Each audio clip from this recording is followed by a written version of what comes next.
What is up, everyone? Welcome to Heroes Avenue. My name is Darren, and we have a lot of things to talk about, both from the DC and Marvel camp. But first, as always, definitely hit that subscribe button, and don't forget to follow us on Instagram at Heroes Avenue.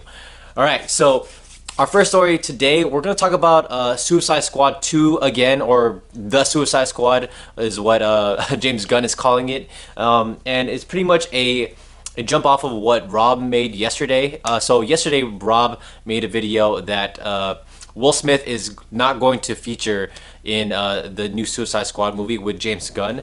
But now, Justin Kroll, the same guy that wrote the Variety article that announced that Will Smith will not be returning, he is now reporting that Deadshot might actually be recast.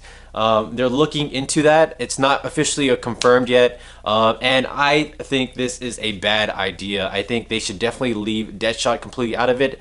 Leave that as Will Smith's character in case he does come back to DC, to the DCEU, and just recast, or just replace him with someone else. Someone online said to bring in the Bronze Tiger. Bronze Tiger. I think that is a perfect choice. You could also bring in Catman. I know there was like rumors that the Secret Six might be adapted as a live action, but as far as I know, I haven't heard anything about the Secret Six. So bringing in Catman would be ideal in this situation into Suicide Squad. I think that would be pretty cool. But yeah, I don't think. I think recasting Deadshot is a poor choice, and they're just people are gonna miss Will Smith. I mean, you can't replace Will Smith's character. You can't do that to him. I mean, he's definitely gonna come back. I see him coming back when DC finally gets their groove back in. But yeah, I think that's a totally bad idea. But anyways, Suicide Squad actually has now a set production date, so they're definitely shooting for a September production start date, and that is pretty soon. I think that is super fast. I mean, James Gunn was announced last year that he was going to direct the Suicide Squad movie, and that whole drama with James Gunn and Marvel with his old tweets, that was really like I feel like that was just a couple months ago. And the fact that they are already set on going into production with this new Suicide Squad movie really sparks my interest, and that really shows that, one, that Warner Brothers believes in his vision, and two, that shows that Warner Brothers is staying away from the script. They're not gonna touch it. I mean, that means we're not gonna hear about like a bunch of like rewrites, like how Matt Reeves' Batman is doing right now, and so that's really good. I mean, that shows that they definitely chose the right person, and it really shows that James Gunn is bringing probably a lot of great ideas to the fold, and DC definitely believes in his work. So that's really good, and that's a huge finger to Disney, right? Disney and Marvel being like, hey, fuck you guys for firing me. I'm gonna go to DC and help them out, and make them a bigger competitor for you guys. So continuing off this Suicide Squad movie, Viola Davis is allegedly going to return back as Amanda Waller, and this is from We Got It Covered, the website that reported it. I mean, that's great. I think that's great news. Viola Davis, she was a perfect Amanda Waller. I think she did incredible in the first movie, and I'm excited to see how terrifying she will be in this next movie. I want to see her go even deeper. I want to see her be more terrifying, scarier. And I want this new team of Suicide Squad. I want them to fear her even more than they did in the last movie. All right, so that's it for Suicide Squad. I know that was a big one. So this next story that I'm gonna talk about is The Flash. So The Flash is still running away. He's still trying to find some trend, and they have added a producer to the film, and he is coming from the New Line Cinema, and he's actually the executive over there, and he has previously worked with the directors of The Flash, Daly and Goldstein, on Game Night. And I think this is really good. I think this definitely shows that there's others out there that do believe in what the Goldstein and Daly's doing with this project. And I think the fact that they worked together before definitely shows that, especially since like Game Night was apparently like successful, and have heard great things about it. I'm never watched it, but I did hear good things about it, and it's good that they they're bringing people that they know. They probably understand their work, and that's just good chemistry for this Flash movie in general. Because we don't want conflict, right? We don't need any more conflict to happen with these DC films. We just need things to flow smoothly and just work out. That's all I'm praying for, honestly. Just a good script with good people that are excited about it, people that are inspired, that know the lore, and I think we'll be fine. So this is great news. I expect to hear more things. With that whole Ezra Miller interview that happened a couple of days ago, and then we hear this.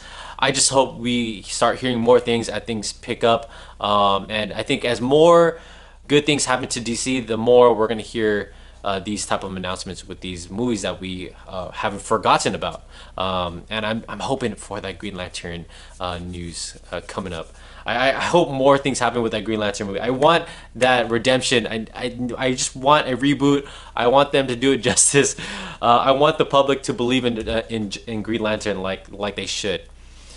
All right, so the next story that I'm going to talk about is this box office. This is amazing tracking for the Avengers Endgame. So the Avengers Endgame is tracking for 282 million opening weekend domestically, and that is huge. Infinity War, they set the record last year for 257 million opening weekend, and that right there is already bonkers. But the fact that they're tracking it for 282, that is a huge stretch. That is huge. And below Infinity War is Star Wars.